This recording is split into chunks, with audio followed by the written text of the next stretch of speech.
This is my story.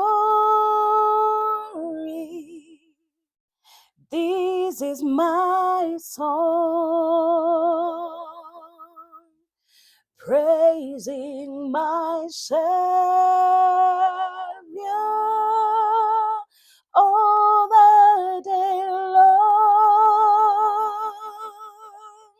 And this is my story.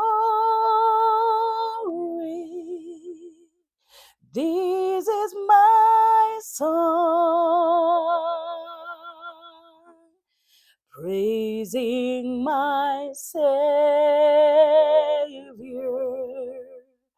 all the day long.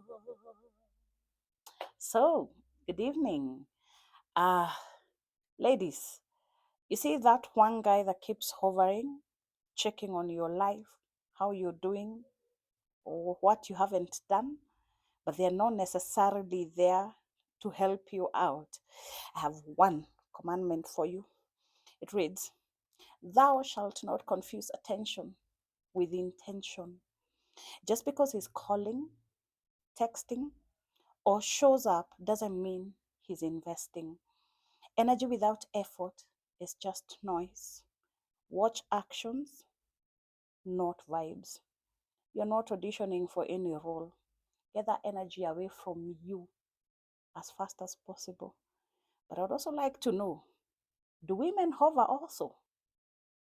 Let me hear from the guys. I'd like to know if the women who are just hovering over your life, just hindering you from moving on and making something out of your life. Have a nice evening.